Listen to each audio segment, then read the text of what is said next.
वे अपने बहुमूल्य विचारों से हमें अनुग्रहित करें। माननीय श्री अमित भाई शाह जी।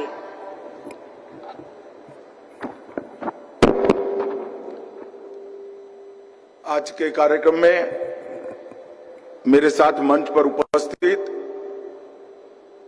भारत सरकार के पत्तन पोर्ट मंत्री श्रीमान सर्बानंद सोनोवाल जी, आप सभी लोग जहां पर आए हैं, ये महाराष्ट्र की पवित्र भूमि के मुख्यमंत्री श्रीमान देवेंद्र फडणवीस जी, मुख्यमंत्री गुजरात श्री भूपेंद्र भाई पटेल जी, मुख्यमंत्री ओडिशा श्री मोहन चरण मांझी जी, मुख्यमंत्री गोवा डॉक्टर प्रमोद सावंत जी, महाराष्ट्र के उप मुख्यमंत्री श्री एकनाथ शिंदे जी, श्री अजीत पवार जी, मोदी जी की मंत्रिपरिषद में मेरे साथी श्री शांतनु ठाकुर जी, विजय कुमार जी, सचिव पोर्ट्स श्री सुनील पालीवाल जी, और आज इस कार्यक्रम में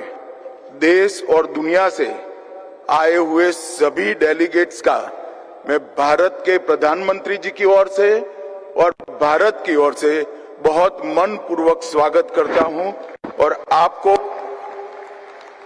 इस समिट के लिए आज से शुरू होने वाले पूरे कार्यक्रम के लिए बहुत बहुत शुभकामनाएं देता हूं। मित्रों, आज ये समिट जहां हो रही है, ये मुंबई, यहां पर विश्व प्रसिद्ध गेटवे ऑफ इंडिया है और यह पल जो है इंडिया का मैरीटाइम मोमेंट है, जहां से यह gateway of India gateway of world में बदलने का विचार मंथन इस समिट के अंदर होने वाला है।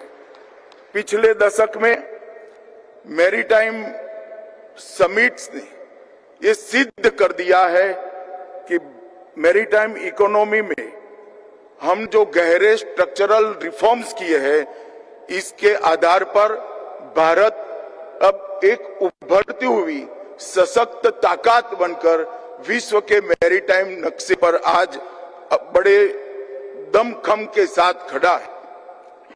भारत की बात करें तो भारत की मैरीटाइम स्ट्रेंथ और स्ट्रेटेजिक लोकेशन इस बात से पता चलता है कि हमारी कोस्ट लाइन 11,000 किलोमीटर से लंबी है। 13 कोस्टल राज्य और यूटी और जीडीपी में लगभग 60% योगदान हमारे मैरीटाइम बिजनेस का है। 23.7 लाख स्क्वायर किलोमीटर का exclusive economic zone, special economic zone दुनिया भर के इन्वेस्टर और मैन्युफैक्चरर को आकर्षित करता है और 800 मिलियन की आबादी, लगभग आधी आबादी ये मैरीटाइम स्टेट में बसती है। इंडियन ओशियन रीजन के 28 देश ग्लोबल एक्सपोर्ट में लगभग 12% का योगदान देते हैं। ये पूरा पोटेंशियल ये मैरीटाइम समिट के माध्यम से आज विश्व के इन्वेस्टर और विश्व के मैरीटाइम इंडस्ट्री के चैंपियंस के लिए खुला हम रख रहे हैं। भारत ने अपनी मैरीटाइम पोजीशन, डेमोक्रेटिक स्टेबिलिटी और नेवल क्षमता, इसके बल पर इंडो पैसिफिक और ग्लोबल साउथ के बीच में एक सेतु की, एक ब्रिज की भूमिका निभा रहे हैं, जो विकास, सुरक्षा और पर्यावरण को भी एक प्रकार से अच्छे तरीके से गति दे रहा है। भारत की मैरीटाइम हिस्ट्री बहुत पुरानी है। 5000 साल पहले से भारत की मैरीटाइम हिस्ट्री के ऐतिहासिक प्रमाण मिलते हैं। जब आप यहाँ पर प्रदर्शनी जो लगी है उसको देखोगे तो लोथल के बंदर से मिस्र तक एक्सपोर्ट के पूरे व्यापार का हमारे पास ऐतिहासिक प्रमाण है और भारत आज नए मैरीटाइम इतिहास को सर्जने के लिए नरेंद्र मोदी जी के नेतृत्व में तैयार खड़ा है। आज के समारोह में 100 से अधिक देशों के प्रतिनिधि उपस्थित है, वो इस बात का प्रमाण है कि भारत की समुद्री परंपरा आज भी ग्लोबल पार्टनरशिप और रीजनल स्टेबिलिटी के केंद्र बिंदु बनी हुई है। आज India maritime week Indo Pacific क्षेत्र का सबसे प्रतिष्ठित मैरीटाइम डायलॉग प्लेटफॉर्म बनकर उभरा है। वर्ष 2025 का ये इंडिया मैरीटाइम वीक ये चौथा संस्करण है और पहले 4 संस्करणों ने इसको एक मजबूत आधार बख्शा है और मैं मानता हूं कि ये समिट 2025 की नरेंद्र मोदी जी का 2047 तक मैरीटाइम इंडस्ट्री में भारत का जो स्थान सुनिश्चित करने का लक्ष्य है, इसको अचीव करने के लिए बहुत बड़ा योगदान देगी। इस बार चौथे संस्करण में 100 से अधिक देशों से 350 से ज्यादा स्पीकर, 500 से ज्यादा कंपनियां, 1 लाख से अधिक डेलीगेट्स की सहभागिता होने वाली है। 10 लाख करोड़ के इन्वेस्टमेंट की अपॉर्चुनिटी पर यहाँ पर सृजन होगा और भारत का ये लक्ष्य रहे, भारत प्रतिस्पर्धा में नहीं परस्पर सहयोग में मानता है। परस्पर सहयोग के माध्यम से पूरे देश मैरीटाइम इंडस्ट्री को विश्व की मैरीटाइम इंडस्ट्री के साथ जोड़ने के लिए हम पूरा रोड मैप बना चुके हैं।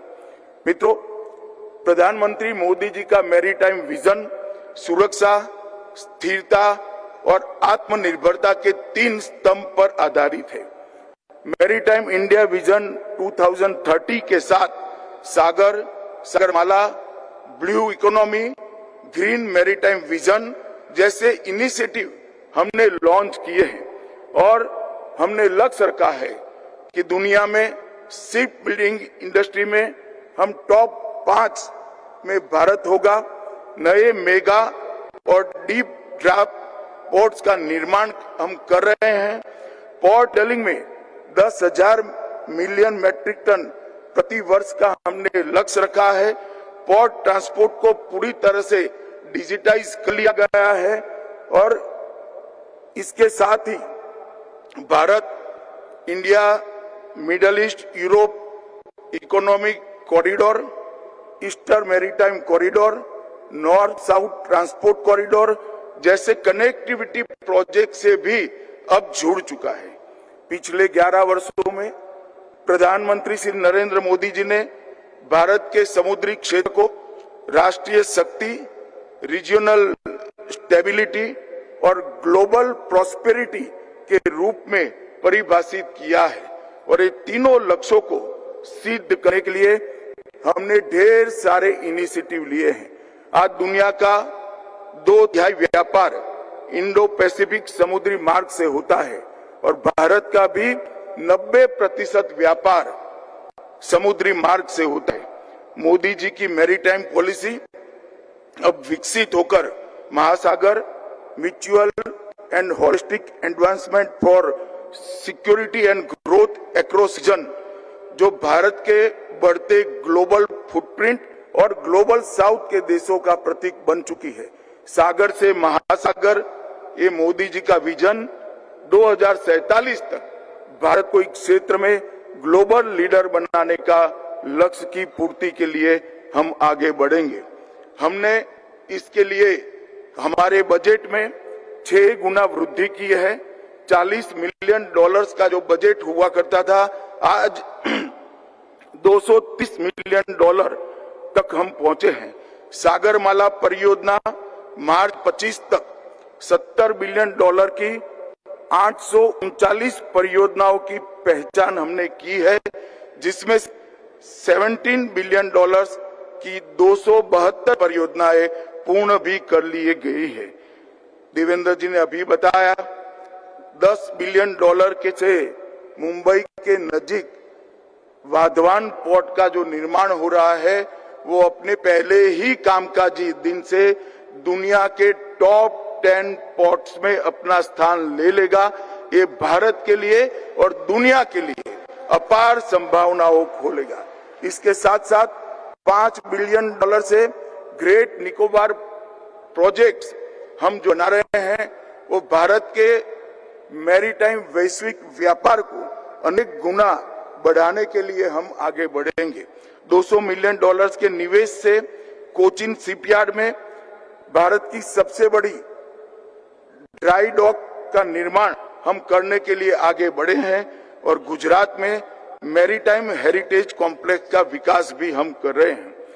इसके लिए जरूरी अंतर्राष्ट्रीय कानूनों के साथ तालमेल बिठाने के लिए कानूनी रिफॉर्म करने का काम भी हमने कर लिया है।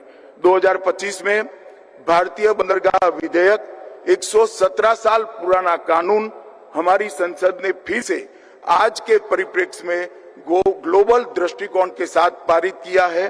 अंतर्देशीय पोर्ट अधिनियम 2021 एक केंद्रीय कानून द्वारा अंतर्देशीय जलमार्ग को विनियमित और मानकीकृत करने का इससे हमने काम किया है। प्रमुख बंदरगाह प्राधिकरण अधिनियम 2021 इसके माध्यम से हमने बंदरगाहों को और बोर्डों को अधिक स्वायत्ता और उनके संस्थागत ढांचे के आधुनिकीकरण का मार्ग खोला है। राष्ट्रीय जलमार्ग अधिनियम 2016 106 नए जल मार्गों को घोषित किए हैं और इसमें से कई सारे हम चालू कर चुके हैं। जल समृद्धि योजना और portal ease of doing business में बेहतरी के लिए सागर सेतु पोर्टल और समुद्रयान गहरे समुद्र में खनन के लिए ऐसे कई सारे इनिशिएटिव हमने लिए हैं। हमने सुरक्षा को भी सुनिश्चित किया है, कोस्टल सिक्योरिटी को भी सुनिश्चित किया है और मछुआरों की सुरक्षा के लिए भी ब्लू इकोनॉमी के डेवलपमेंट के लिए सुनिश्चित करने का काम भारत सरकार ने किया है। हमने पिछले दशक में तटीय शिपिंग में 118% की वृद्धि दर्ज की है। कार्गो हैंडलिंग में 150% की वृद्धि हमने दर्ज की है और टर्न अराउंड टाइम में भी कमी कर हम लगभग वैश्विक मांग के साथ हम नजदीक पहुंचे हैं। मैरीटाइम सेक्टर में सर्कुलर इकोनॉमी को बढ़ावा देने के लिए, शिप बिल्डिंग के लिए आगे बढ़ने के लिए हम नीतिगत फैसले लेकर नई पॉलिसी कर भी आए हैं। भारत का लक्ष्य है एक ऐसा ग्रीन मैरीटाइम फ्यूचर विकसित करना जो विकास को गति दे लेकिन प्रकृति के साथ भी संतुलन बनाए रखे। साथ ही भारत ये नहीं भूला है कि स्मॉल आइलैंड स्टेट और ग्लोबल साउथ के कई देश समुद्र से ही जीवन और जीविका प्राप्त करते हैं। उनके लिए क्लाइमेट चेंज का अस्तित्व का प्रश्न है। भारत इसका ध्यान रखते हुए भारत और विश्व मिलकर एक ऐसा महासागर बने जो ग्रीन भी हो, समृद्धि हो और साझा भी हो, सबका हो। इस विजन के साथ हम आगे बढ़ रहे हैं। मैं आशा करता हूं ये समिट के अंदर जो चर्चाएं होगी वो अमृत बनकर निकलेगी। न केवल भारत की मैरीटाइम इंडस्ट्री, समग्र विश्व की मैरीटाइम इंडस्ट्री को ताकत देने का काम ये समिट करेगी। मैं दुनिया भर से आए हुए हिस्सेदार देश और सभी इन्वेस्टर को आह्वान करना चाहता हूं, आइए भारत में इन्वेस्ट करिए और भारत के साथ साथ आपकी समृद्धि का मार्ग भी प्रशस्त करिए। फिर से एक बार इस समिट की सफलता के लिए ढेर सारी शुभकामनाएं और सभी को अपनी समृद्धि का मार्ग खोलने के लिए मैं सभी का फिर से एक बार स्वागत कर मेरी वाणी को विराम देता हूं। वंदे मातरम।